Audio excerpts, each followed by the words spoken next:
Welcome to the Squirrel Circus podcast. We had some technical difficulties.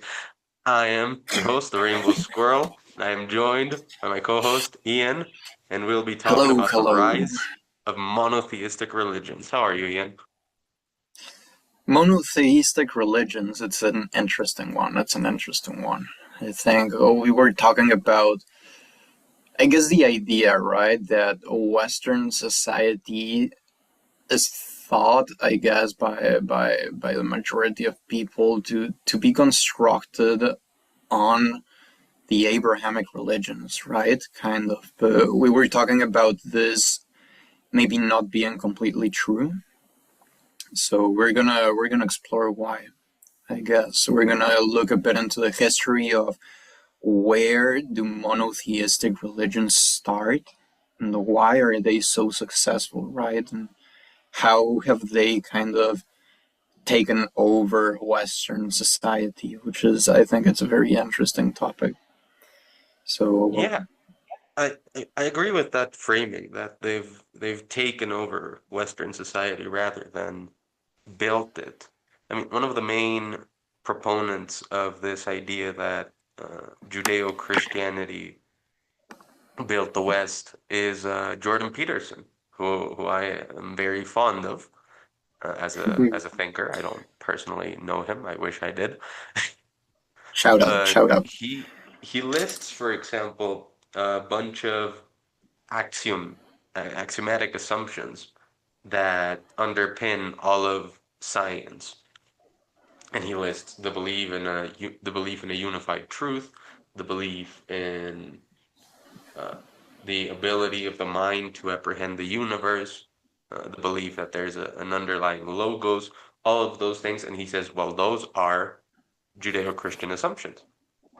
And that's why I'm like, whoa, All whoa, right. whoa, whoa, whoa, whoa. Wait a minute, wait a minute, wait a Okay, minute. okay, interesting, very interesting. Those are Greek assumptions. Those are pagan Greco-Roman ideas. That's you can look way before the Judeo-Christian boom comes on the scene after Alexander the Great. You have Parmenides talking about the unity of all things. You have Heraclitus talking about the logos. You have Plato talking about the higher truths and the forms. You have Aristotle developing the laws of logic.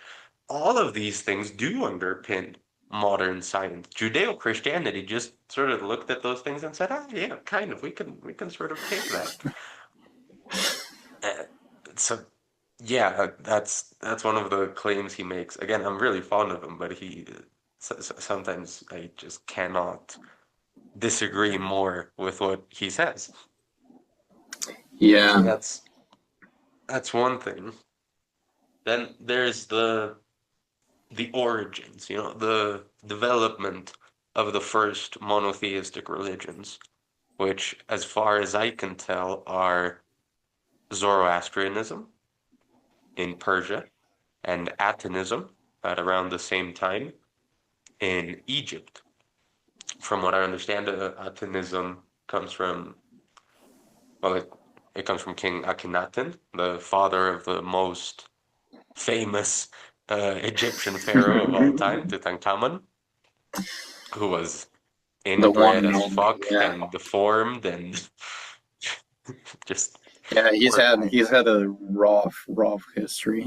Still Yeah, relevant. The guy, yeah, no crazy stuff. But yeah, that was what, around the 1300s, 1200s before Jesus? And with Zoroaster, it's really difficult to date him. Zarathustra is really difficult to date because he can be all the way back in the 1500s before Jesus or the 600s. So it's like, when the fuck does he appear? That's almost a millennia. And like, I don't know. When did yeah. Winston Churchill live? Anywhere between 1500 and 2500. Like, oh yeah, And okay, it's sure, so that's really insane to useful. think about how much time has really gone by. Like we think about Jesus Christ being 2,000 years ago, but these religions being like equidistant from Jesus Christ, like from where we are. Yep. back in time, which is fucking it's crazy. It's once you realize this, you notice how long this has come. But yeah, yeah, Been a long just way. And I think the next monotheist religion that really pops on the scene is Judaism. mm-hmm. Jewish worship. There are different datings for this. According to the Bible, it goes all the way back to Yeah, the 3,000, 4,000, 500, 5,000 years ago. But the archaeological and textual evidence points more to, at the most, 1,000 years before Jesus, and more reasonably, anywhere between all right, 500 and 300 years before Jesus. It's like a really new thing compared interesting, to interesting. Zoroastrianism or Atonism. And of course, it was influenced by Zoroastrianism and Atonism. Like, Atonism is right next to the Levant region. So we're Those, talking about I guess the beginning of the writing of the Old Testament, right? yes. Because I guess we think about like Abraham being the beginning of the writing of the Old Testament, but this doesn't seem to be like completely true. And it's I guess it's tough, right? Because the Bible is one of the more reliable historical pieces of evidence that we have, and it's not always completely trustable in that aspect, like in historical Yeah, aspect.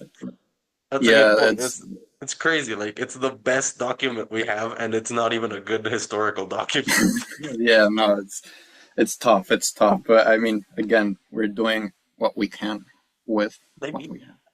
according to like the traditional scholarship on the Bible, the first five books, the Pentateuch, the Torah, Uh-huh. is written by Moses. And so it gets to the All point right. where the hell do we date Moses? Because don't really have any mention of him outside of the Bible. Outside of the Bible, yeah. We don't have mention of him in Egyptian records. We don't have mention of him in, well, we do have a mention of him in Greek records, but that would place him at around as far back as maybe the 800s. So Okay. still kind of overlapping with Yeah, Zarathustra I and mean, yeah. way after Akhenaten. Hmm. And so the theory there would be Akhenaten's ideas sort of fall out of favor, but followers of those ideas move away into the Levantine region, and that's Moses. And that's the whole creation of the the Jewish faith. There's this Greek Okay. figure called Musaeus, which sounds a lot like Moses, and it's not clear in the Greek sources whether Musaeus was a student of Orpheus or a mentor to Orpheus. And we can date Orpheus to around the at least the 700s BC, Okay. because we can see his influence on thinkers around the 600s and the 500s BC in Greece. We can see the influence of Orpheus on the aforementioned Parmenides. We can see his influence on Pythagoras, which, by the way, some of these Greek names just really lend themselves to some awful jokes like Parmenides. Parmenides nuts, bitch. I think every single beast, right? Every single these Yeah, how many fucking the pieces are Greeks. there? Yeah. But anyway, like Orpheus has some sort of relation to Musaeus in the Greek sources, and we can imagine, perhaps this is not a certainty by any means, but we can imagine that Musaeus is Moses, because that's the only time where we find anything similar to a Moses outside of biblical sources. Yeah. And so And that would even place him then, at it's around the like it's 800s. still like being in such a blurry. massive amount of time, it could just be a coincidence still, like we're just trying to piece stuff together. But yeah, And it's there's a hidden tough. It's tough. assumption here, which is that Moses was actually the one that wrote the Torah. So if we can date Okay. Moses to this time, we can date the Yeah. Torah to this time. But that's just an assumption. Yeah, it's The just an Torah assumption. Yeah, yeah. starts to appear really archaeologically in archaeological evidence of Torah adherence and in textual evidence of where do we find the Torah only really starts appearing about the 400s, 300s. So that makes it really young. From imagine that. It's supposed to be thousands and thousands of years of Jewish worship, and then Hmm. Jesus comes. But the archaeological stuff shows us more like 300, 400 years of Jewish Yeah. worship, at best 800, and then Jesus. Yeah, that's it's tough, and it's also, I guess I've also heard like the idea of people are trying to defend it, right? Many historians are trying to defend it by saying like, nah, it was like the original scripts were written on papyrus, which is like a very brittle and very very unstable Yeah, it's like archaeological source. But I mean, we have found, trying to defend the lack of evidence. yeah, interesting, very interesting stuff. Yeah, But it's like for the Greek religion, we have no problem. Because they find these fucking engravings in stone and fucking it's in linear stone. B Everything is in stone. Yeah. and Uh-huh. Mycenaean linear B from the fucking Bronze Age. And there he is right up Dionysus. Boom. Like like the Greek Yeah. religion is older than all of the monotheisms, and the Greek intellectual tradition that it fostered is what genuinely built Western civilization, not the Judeo-Christian. Okay.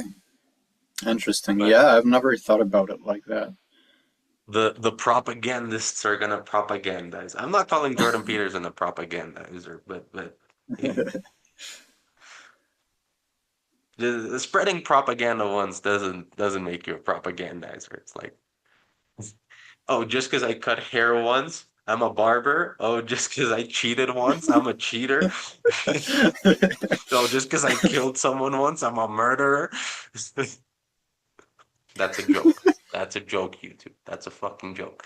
Um, so yeah, that's Judaism, and then we move on to Christianity, and well, no, before we move on to Christianity, well, there's one extra missing link here, which is that in the story of Moses in the desert guiding the Hebrews into the promised land, there's this point where they grow really hungry, really, really hungry, and they complain to God, like, what the fuck, dude, we're hungry. Yeah. And God's like, oh, you're hungry? You're hungry? Take some snakes, some fucking venomous snakes to bite you, you ungrateful little shit. Uh, and he sends a bunch of snakes, and no, they go complaining to Moses, like, God sent all of these snakes to bite us and shit, And Moses is like, okay, okay, I'll talk to God, I'll see what I can do, okay? So he goes and he talks to God, and God tells him, like, you have to make a bronze staff with a serpent wrapped around it, which, I, first of all, by itself, seems to contradict the commandment against graven images. You're not supposed to make images according to the Torah, but here God literally commands you to make an image, which is really inconsistent. And there's so many Yeah. inconsistencies like that across the Torah and across the Hebrew Bible and even across the New Testament. So that's one thing. But the idea of a staff with a serpent wrapped around it that if people look at it is going to heal them, that also appears in the Greeks. That's the staff of Asclepius. He has a staff with a Interesting. snake wrapped around it. Yeah. So that you see the parallels. It's like those two things developed independently, I know, for example, Jordan Peterson, he thinks these are really profound, deep archetypes, so it's likely that they're going to develop independently. And maybe there's some merit to that. You see similar images in China, for example, of a man and a woman with a serpent's tail, like winding Yeah. around each other. You see it in cups in Mesopotamia, where they used to use these cups to drink like opium mixed with vaginal fluids. Some crazy Okay. concoctions they used to make Okay. women. Okay. Yeah. But in both of those examples, it's two snakes wrapped around each other, not one snake wrapped around one staff. And also the And it's proximity is freaking crazy. yeah. Like the Levant is here and Greece is here. They're right next to each other. Like literally one boat ride away. Hmm. Or I guess a long walk could also work. Okay. Okay. So that's a really interesting thing. And that ties into Christianity, because when Jesus is crucified, the the author of John, maybe not John, but that's the name of the book, compares Jesus being crucified and raised up for all to see with the raising of the snake staff that's going to cure everybody. So that's really interesting because it's like, oh, the sacrifice of a freaking person is going to be a curative thing for everyone. And what's the Greek term for curative things that we still use today? It's one of the Judeo-Christian influences we have. Pharmacy. So Yeah, you and have, that's what I was thinking. It's like this image of the staff with the snake. It's familiar. Like I was Mhm. thinking, why is it so familiar? And yeah, it's the you see it in the it's the pharmaceutic Yeah, you see it in symbols nowadays. hospitals. It's still yeah. I mean, it's still present, and that's so crazy. That's so crazy. And to think that the symbol of the snake was used even as far back as Mesopotamia. Not only that, but like so far away as China is just mind boggling, you know, all the connections and so much time of history. Yeah, no, it's crazy. It's a History is mind huge. boggling. Yeah, yeah. And imagine all of the crazy stuff that we don't have from like prehistory that we can know nothing about. How many crazy, weird things they had. Yeah, no. So That's that's why nuts. That's nuts. it's good to use symbols and to express oneself in symbols because they last and they can be studied for millennia after. It's a really good thing.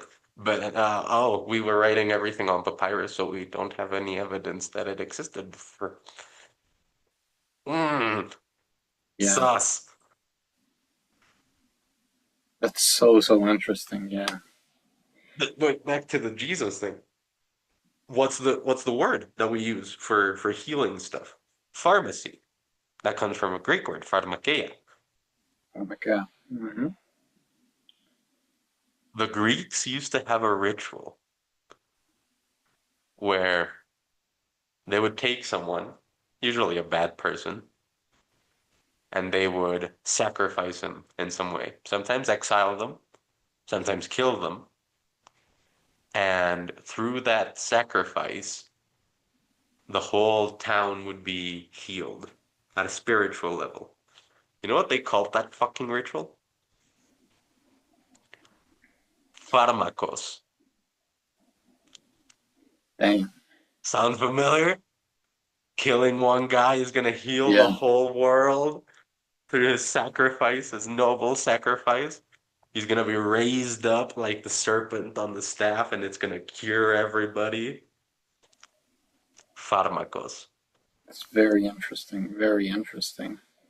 And I'm thinking that I think that's interesting because it's so close, like geographically, like everything is so close and everything is so that it has to be connected in a way. But I'm also thinking that human sacrifice as a way to save humanity is everywhere. I mean, in history, you see it everywhere. I mean, Mesoamerica. Well, how do you call Mesoamerica? Is it Mesoamerica? Mesoamerica. Yeah, it's also like everywhere. Just human sacrifice has always been like my question is why, right? Why this idea of the fact of killing one person leads to salvation, right? Leads to, I don't know, anything. The Aztecs and the Mayans thought it would lead to rain, it would lead to fertility. Hmm. These guys thought it would lead to, It I was don't deeper know. for the Aztecs. For the Aztecs, there was this really crazy idea that basically there was this snake mother goddess, back to snakes, and Huitzilopochtli, their chief god, Mhm. killed her. And that sort of scattered evil forces all across the night sky. And those evil forces would come to devour Earth and humanity. And so Huitzilopochtli would have to constantly fight all those forces. And to give him strength to do that, they had to They sacrifice had the to, yeah. humans. And then not only that, but thinking of what has been happening around like very recently with all the I mean, I Now, think I think don't, we're going into more relevant territory. To I think you know what I'm talking about, I know what you're right? talking about. It's still around. It's interesting. Still around, and it means so much more to us as a society than we even know it does. Like all these powerful people that are indulging in these ceremonies of sacrifice, and not only normal sacrifice but young sacrifice. Yeah, no, it's interesting. It seems like it's kind of a parasite, right? That kind of we can't get rid of as humanity. It really seems to be a source of I don't know what, a source of what, a source of, but it's there. It's there and it hasn't stopped. I don't know that it just it es muy perturbador. Es muy perturbador, pero I mean, I have a question that I don't necessarily know the answer to.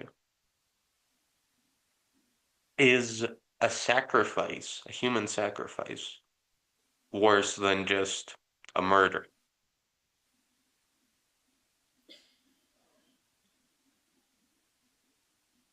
that's interesting. Because I guess we call murder.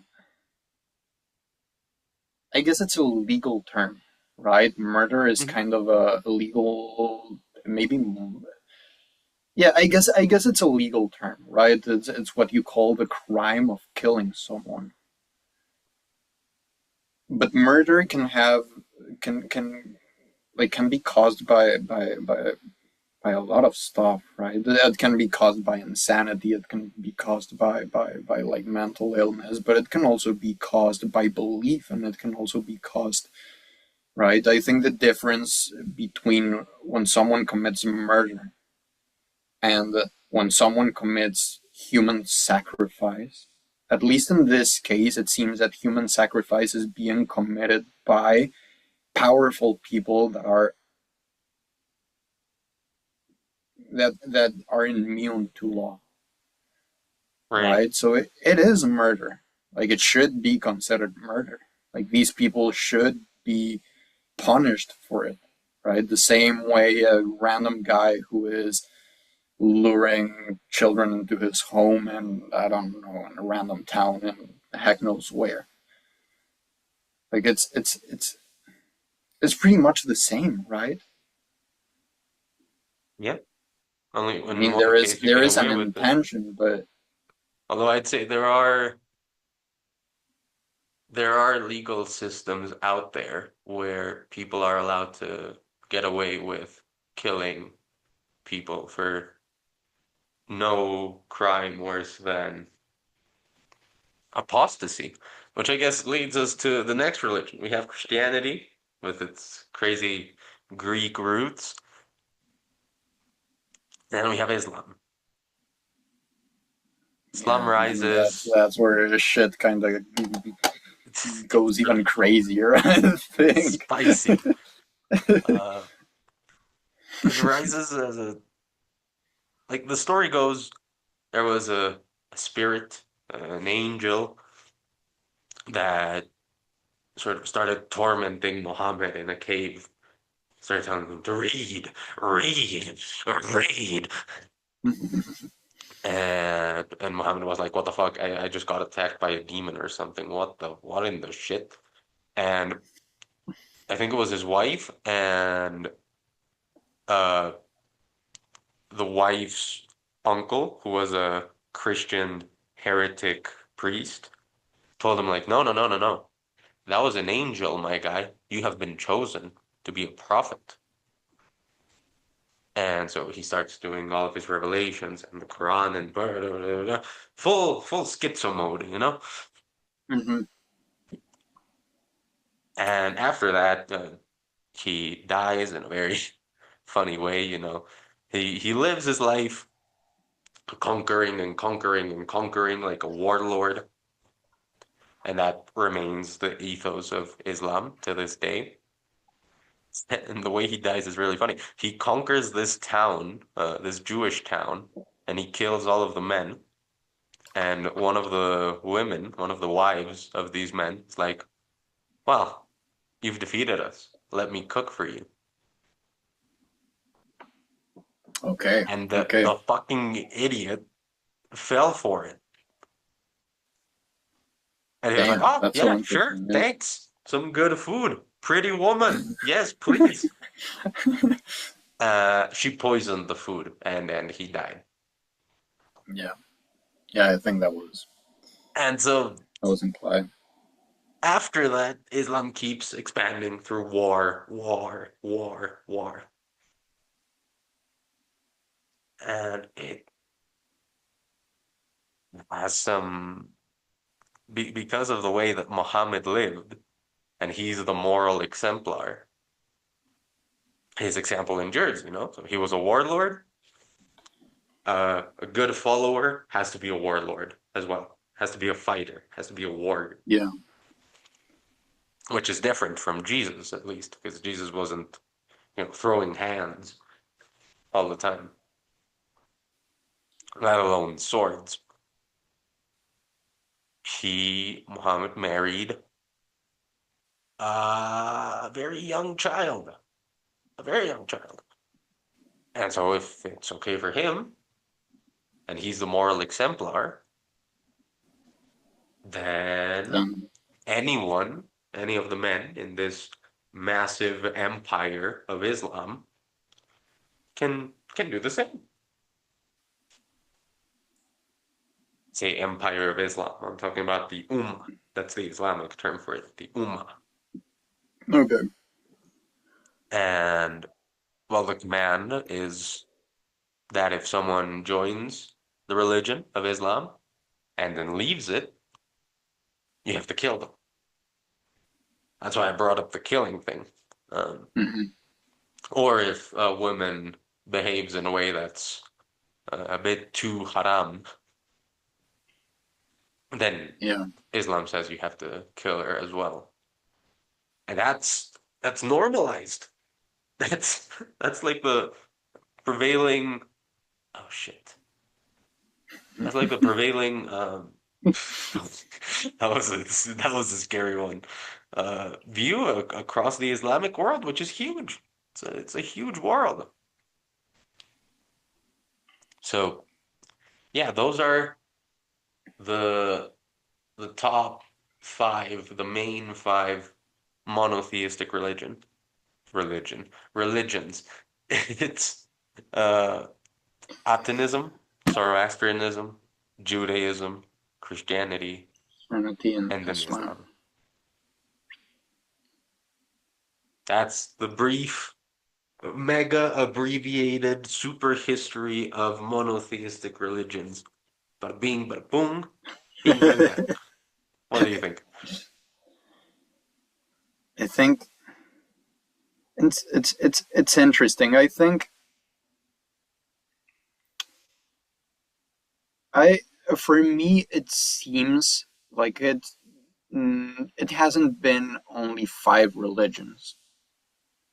It Okay. seems like within each religion there has been so many changes and so many that some are just lost in history, right? Like we really cannot date accurately the beginning of Judaism, right? And a lot of Christianity has also been kind of, well, of Christian history has also been destroyed, and a lot of, so By it seems Christians. like, yeah, yeah, interestingly enough, it seems like these are religions that are in constant change, right? And for me it seems like this change is being caused with some kind of interest, right? There is an interest behind the change. It seems to me like narrowing the pantheon into one single god is a perfect way to manipulate the moral code of people, right? And through these stories that are, I mean, well, it's funny. The Bible is the only historical evidence of many things or of many events that we have. It's the only archaeological evidence of these events that were supposed to have happened that we don't even know if they happened. Like we can't even say if Jesus Christ was actually like a real person or if what the Bible says about him is completely true, right? But again, it's the only archaeological evidence that we have. There's So it's so easy to manipulate history, to manipulate the religious history of these religions. there is something weird with Jesus. There's a position in scholarly circles called a mythicism. And mythicism is the idea that Jesus didn't exist at all. He was just a made up character based on a bunch of other characters. Now, I don't think mythicism is correct. Like there was definitely a guy who was kind of kind of crazy, Yeah, I kind of mean, a there had to be a catalyst, right? There had to be like a historical moment that was like impressive enough for people to fall into it. But again, like Christianity didn't really gain the inertia it did until hundreds of years after Jesus Christ, right? 300, 400 years. Yeah, so again, like it's tough to say. Yeah, I mean, Jesus probably definitely did exist as a person, right? I think so. He probably did, like, But then the but miracles, I don't know. Some of that's the them thing. I could be mean, yeah, I mean, metaphorical, expressing his deep alchemical knowledge. For example, there's the parable of the fishes and the loaves of bread. Where people bring Jesus some fishes and some loaves of bread, and then he just multiplies them. And that, I feel like that's a an allegory for something far simpler. yeah. That would have taken a lot more time. Something far more naturalistic, I mean, by simpler, which Hmm. is that there's a fertilizer that anyone can make. It's called fish fertilizer, and it's extraordinarily efficient, like massively. It's better than synthetic fertilizer. It's better than almost anything out there on the market, and anyone can make it in the back of their in Yeah, their it's backyard. completely organic. Yeah, yeah. And the ingredients to make fish fertilizer were completely available to Jesus. fish. Literally, he was surrounded by fishermen. Yeah. Wood. His father was a carpenter. Grapes. He was known for turning water into wine. He probably had access to grapes or any kind of sugar, really. And then, boom, you mix all of those together. I'm not exactly sure how the process goes, and you have the best fertilizer in the world. What do you do with that fertilizer? You fertilize a field. What happens after you fertilize the field? You get wheat. You You get so much multiply wheat. yeah, yeah, and And with the that's wheat, you the get a shit ton of bread. You take half of the bread and say, oh, I multiplied this. And you take the other half of the bread, use it as bait for the fish, take a net, boom, a bunch of fish. Now you have a bunch of bread and a bunch of fish. And what did you start with? A little bit of bread and a little bit of fish. Boom, multiplication, shabang, yeah. magic, miracle. And not even that, like I mean that really goes to show how Jesus like very most probably was just a magician, like a trickster kind of Yes. type of thing. But not only that, like we have evidence of that of the chemical and medicinal knowledge in those times, and the Greeks and the Egyptians had such a crazy medical and chemical and physical knowledge, right? Like I guess their medical knowledge was even crazier than the one we had today, because they had like maybe not as a strict a moral code, and they could like just sacrifice people for the sake of of understanding medicine. But I mean, Oh, you can say that you can say the same like for, I don't know, turning water into wine, right? It's you just need two chemicals, two different chemicals, and one of them can literally be water. Like I don't know what chemical you can put in water to turn it red, but it's really not that difficult, right? I mean, we're definitely gonna get crucified by saying all this shit, but I think, ironically.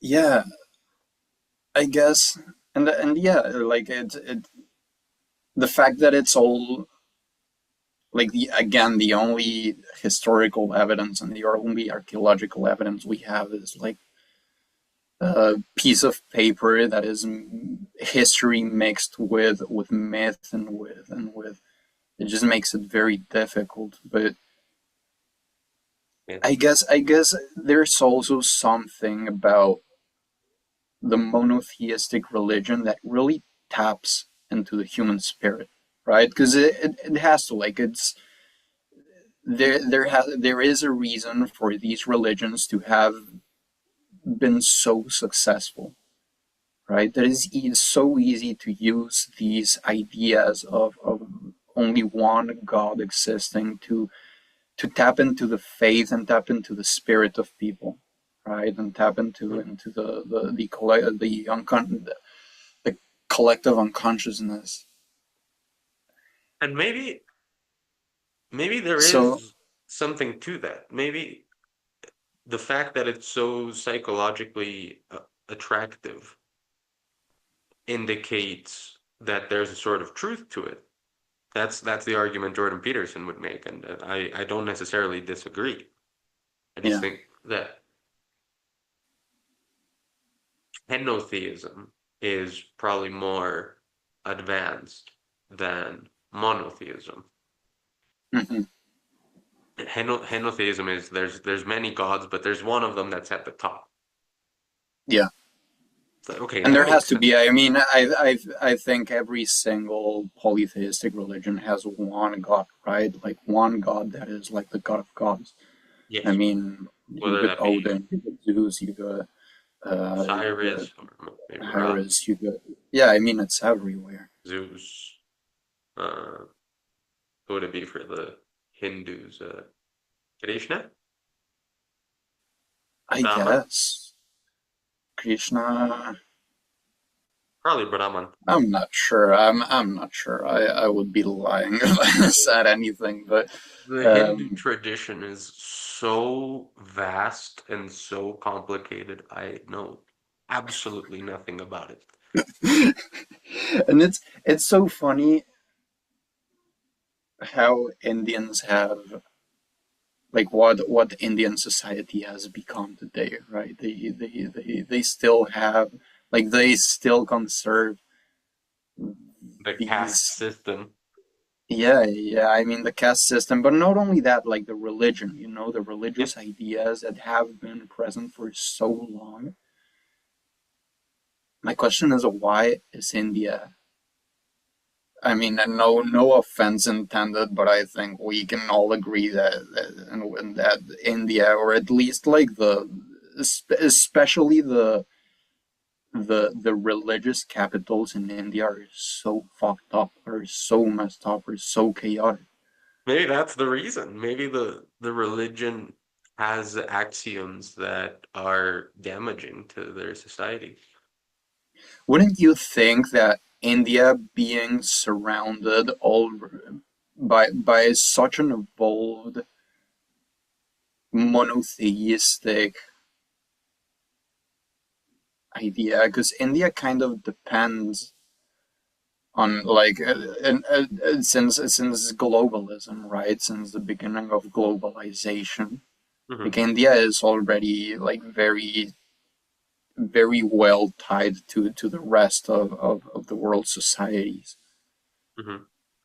Wouldn't you think there is kind of a corruption by the Western society, by how the Western society has been taken over by the monotheistic idea, and this has just created just complete chaos. Like, I don't know. I It think seems like, I the mean, I guess with the British Empire, and I don't know how many empires have tried to take over India, but there has been like ideas that have been introduced, right? And there is a clash. There is definitely a clash between the Christian and the Muslim and the original polytheistic religions. I don't know. I really can't tell. I haven't even been to India. We should definitely invite an Indian like a Hindu person. That would be so interesting yes, to talk about. But I could yeah, no, probably I try to don't arrange even. that actually. Yeah, interesting Really funny. stuff. A Very guy that interesting looks stuff. like Jesus saying he hasn't been to India. Jesus went to India. Jesus Jesus went to studied some India. stuff. He Yeah, he studied some definitely stuff in did. India and Persia and Egypt. The most obvious is Persia because of the three wise men thing. Like the three magi. Hmm. That's a Yeah, that's yeah, a yeah. Persian term for like a Persian priest. They weren't wise kings or wise men or no. They were Persian priest wizards, and they initiated Jesus into the whole thing, which is What? why Christian Yeah, apocalypticism looks so much like Zoroastrian apocalypticism. that's interesting. What were the gifts? What were the gifts that the three magi brought to Jesus? If It I was remember one of them was correctly, honey, right? it was incense, gold, and myrrh. Myrrh is the most Right. interesting one because myrrh is the Christ. Christ is uh, the anointment, the ointment that you apply to the Okay. surface, to the head, to the skin. And that's what myrrh is. It's just something it's like a sticky oil Yeah. thing that you apply to Okay. people. Okay. Okay. So myrrh is what makes you the Christ or a Christ. Well, possibly a hallucinogenic or something like that. I mean, yeah. That would be I guess. crazy. I mean, yeah, the between the incense and the myrrh, there could have been some crazy chemical combos there. Crazy chemical combos. And the Zoroastrians, or at least the Persian tradition, they were no strangers to ecstatic states induced by Yeah. substances. They Yeah. were It's no all around the strangers to that place. at It's all. all around the place. Yeah. Yeah, because they come from the same tradition as the Hindus, the Indo-Persian tradition. And so what the Hindus called Soma, the Hmm. Persians had Haoma or Halma. Okay. And it was literally this liquid that would get you into an ecstatic state. Yeah, yeah, yeah. You would see the gods, the gods. You know, Yeah, that's interesting. That's interesting. so who knows? Maybe that myrrh had some uh, cutaneous absorbable calmant. Yeah. And I think like all this said, it's interesting how it relates to nowadays, right? To the society that we live in, right? And what's happening, especially in the United States, right? Because the United States seems to be like the mecca of the spiritual war that is happening Oh today, yeah. right? And there is like all this idea, right, that the that America was built on Christian belief and Christian moral, and which is which is very interesting historically, because there is definitely like a lot of they're definitely taking advantage of what we were saying of the historical blurriness, right? This Hmm. historical blurriness that is the Bible and the I and don't just know. all these. I don't know if they took advantage of it or they just had to work with it. But what's the difference? Well, the difference is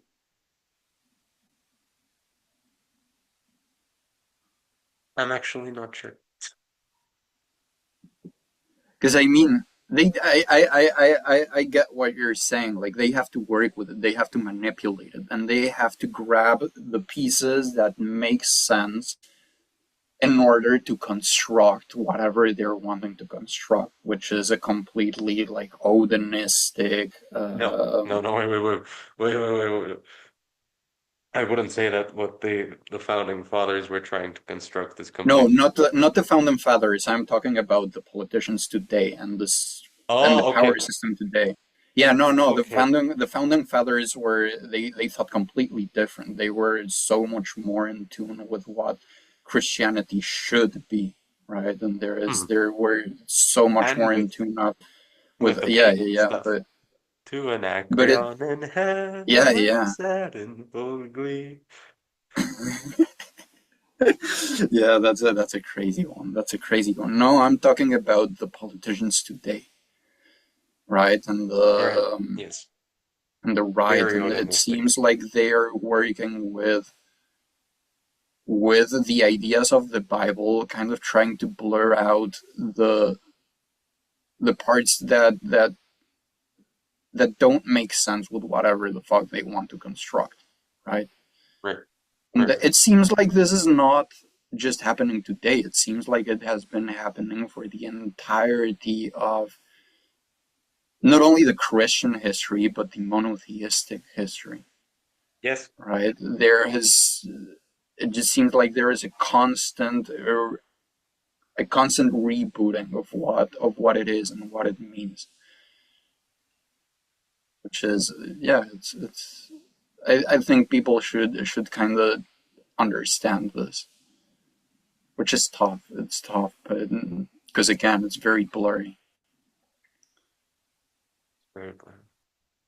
But it seems like the whole point of Chris, well, not I wouldn't say Christianism. I would say the church, because it's Hmm. not a Christian idea. I think it's an idea of the church, because the church is that this institution is the power institution that uses religion with a mission, right? With a mission that with a beneficial mission for itself. And it seems that it's the way the church succeeds is by kind of taking advantage of the I wouldn't I don't know if to call it an inability, maybe this lack of sense of being able to take control of your own life and take control of your own spirituality, right? I like to think of the church as a spiritual bank, and where you kind of give your own spirituality and you put it and you deposit it on the church, and the church manages it, Yeah, right? So that's a really good analogy. I guess it's that's why it's so easy to manipulate people with it, right? People don't even really read the Bible. They just read the parts of the Bible that the church. I mean, not every single Christian. I think there are Christians that are really in tune with what Christianity should be and what, but I think it's a small With what part of. Christianity should be by pagan I don't standards. know. I don't know. Yeah, yeah, It's like the the good Christians, what they're really doing is they just taking pagan morality and just saying, oh well, this is all Christian. And it's like, okay, that's fine. Go yeah. and do that. Oh, the real heavy Christians, it's like they'll point to some crazy verses and be like, oh well, gotta beat your child. It's gotta learn to Yeah, yeah. behave. Like Saint Augustine used to believe. Um, all right, how do we finish up? What are your wrapping thoughts? I think just what I said. It just leaves me thinking about how this is just not only now, but it has always been used to control people. Right? It seems like monotheism was created as a means to control people. Right? As the only thing I can imagine. Right? You can still trace pagan ideas to Christianity, and if you follow that, Christianity is really not that bad, but it just taps into the vulnerability of people in such a vile way that it can really be taken advantage of. I guess we see it again not only now, but we see it all throughout history, right? Which is interesting. It's interesting how Western society doesn't see this. I don't know why people don't see it. Maybe because of censorship, maybe because of ignorance, maybe because of I really don't know. But I think it's something that should be thought of a bit more. Right? I think if this was taught a bit more in depth, maybe we would live in a better world. I don't know. I guess that's my final thought. Yeah, I sort of agree. I mean, I personally am a henotheist. Uh, I think that there are levels of gods, Hmm. and some are worthy of being followed, and some are not. Uh, but probably the God of the Bible is not one that's worthy of worship. It's one that takes credit for the work of other gods. It's a tradition that takes credit for the work of other traditions. And not only that, then goes on to condemn and demonize those other traditions that it stole from. Because if you just take the idea and say, "Oh yeah, they had it first," that's just borrowing the idea. If you take the idea and then you condemn them, that's stealing. That's Yeah. that's just that's bad.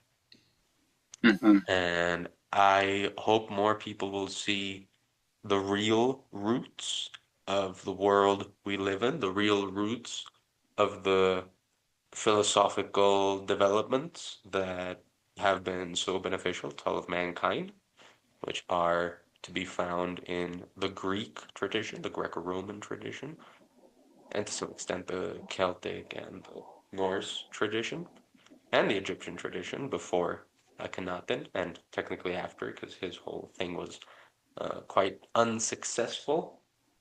Yeah. And yeah, I Open your guess third looking, eye. yeah, looking into the ideas that have survived, right? The ideas and the moral messages that have survived.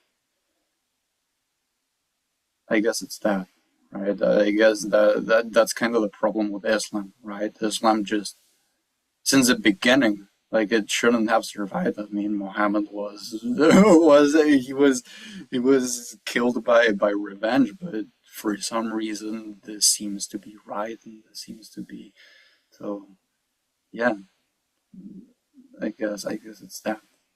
Just look into the transcendence and put a bit more attention into the things that transcend, right? And yeah, that's it, I guess. Look to transcendence. Like and subscribe.